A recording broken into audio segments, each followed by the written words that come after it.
All right, guys, what's going on? Welcome in. So we have some pretty bad news here, some breaking news from breaking Jets news here from Ian Rapoport of the NFL Network. Chuck Clark, former safety of the Baltimore Ravens, who the Jets traded a 7th round pick for, has torn his ACL after seeing a second opinion. He's done for the year. Sucks. This sucks, right? I mean, Chuck Clark was a guy who I was really looking forward to this season. Tackling machine, can line up in multiple spots all over the defense. Somebody who's been durable, somebody who's been reliable for that Ravens squad, and somebody who, quite frankly, I felt like got kicked out of the door from Baltimore. And this was somebody who I was really expecting to see play this season with like a chip on his shoulder and, you know, roll with his new team in the green and white, who really needs help. Or, you know, like we look at safety right now for the New York Jets, like I feel good about it. But at the time of that trade, it was like a godsend. It's like, yo, Chuck Clark's coming in for a 7th round pick. This is huge. This is huge. So it's unfortunate. And especially considering that he only had the 1 year left on his deal, you know, I'm not sure if we're ever going to see him in the Jets uniform, but I'll say this: when we look at Jordan Whitehead, when we look at Adrian Amos, I think right now we're okay with the 2 starters. Ideally, I still want to add a third one here, and Adrian Amos initially was that third one, you know, when the news broke, and it was kind of like this, it was a crazy day, because I remember when the news broke, it was a 1 year contract worth up to $4 million for Amos. And then news broke, I think it was a couple hours later, that the reason why the Jets signed Amos is not only because Chuck Clark has a serious knee injury, right, and is currently seeking a second opinion, but the Jets weren't interested in safety, in signing Amos until that injury.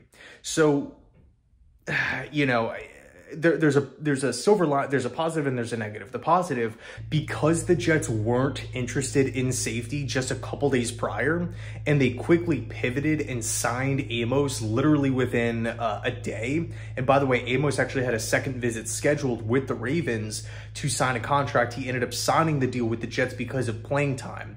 And ironically enough, the Ravens were bringing Amos in for a visit for, you know, their third safety. I know it's a weird situation, but because the positive here, because the Jets quickly pivoted and signed Amos within a day, and they had no interest in adding another safety, you could assume, I think it's safe to assume here, that the Jets they acquired their #1 safety on their free agent or available player board, if you will, which is awesome. That's great, right? If the Jets can have their pick between any safety on the market, you know, there's some good ones still out there. Landon Collins, John Johnson, like guys that can still play.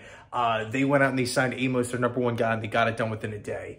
The contract is not egregious or anything like that. It's 1 year worth up to $4 million. It's not $4 million guaranteed. So I like the deal. I like Amos as a player. He's played free safety. He's played strong safety. He has a lot of starts under his belt. He has playoff experience. He's a former Aaron Rodgers teammate, right? He's, I mean, you look at I really was a big fan of him in Chicago, and I felt like Amos was one of those pieces that were going to take the Packers defense over the edge. You know, he goes to Green Bay and has some, you know, really nice, really productive seasons. So, you know, with Adrian Amos, I'm totally satisfied with that. And then Jordan Whitehead, you know, ideally, I know there's a lot to like there, but I want to see more, especially with like wrapping up an open field this season. According to Robert Saleh, you know, he should take another step, because it will be the second year in Saleh's system, and it's a lot different than what, you know, they were doing in Tampa Bay, which makes total sense. So I'm excited to see, you know, I'm excited to see how Amos and Whitehead, how they work together. You know, will Whitehead take that second step?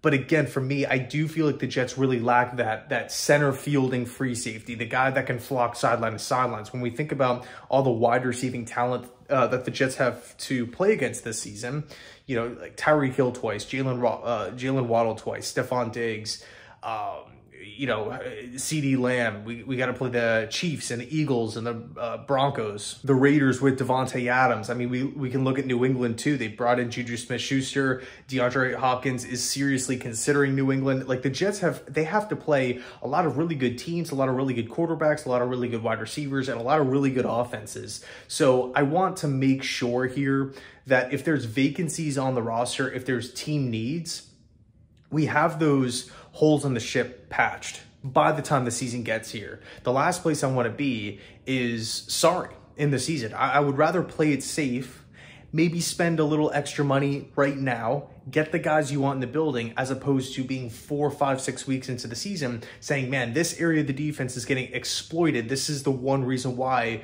we are not coming out on top on game days, right? Because we really lack talent here, or we lack depth there. We just don't have that skill set at this position, stuff like that. I mean, with Aaron Rodgers now, the window is shortened. Obviously, we're thinking about a Super Bowl this season. And because we're thinking about a Super Bowl, we have to make sure that we're putting out a Super Bowl caliber roster. I love the roster. I love the direction. But if we want, I need to have that conviction that, hey, when we line up against the Chiefs and we line up against the Bengals and we line up against the Bills and all these stacked teams in the AFC, Baltimore, we have to match up. We have to match up with them. I don't want to see these games where the Jets are being blown out or anything like that, and we have no clue what's going on. That's the, you know, that's what comes with trading with Aaron Rodgers. So the bottom line is, if we have holes, if we have needs on this team, we have to fill these vacancies. We have to patch the holes on the ship and move forward. So again, it sucks. Bad news. Chuck Clark is going to miss the season. Man, I wasn't expecting that. What's lame, man, what's kind of annoying to think about is that Chuck Clark has literally been called an Iron Man throughout the course of his career. He gets traded to the Jets. He can't even play one game. He's done for the season. And we all know how many injuries the Jets have had over these past handful of seasons with, you know, I mean, so Carl Lawson missing the year, Becton missing 2 years, C.J. Mosley missing the full season, or he got hurt in the first game and hurt in the last game. Then he misses his second season with the Jets because he opted out, you know, from the virus. But I mean, there's so many injuries here. I don't want to go through them. Chuck Clark out for the year. Let me know your thoughts down below in the comment section. Thanks so much for watching, and as always, go Jets.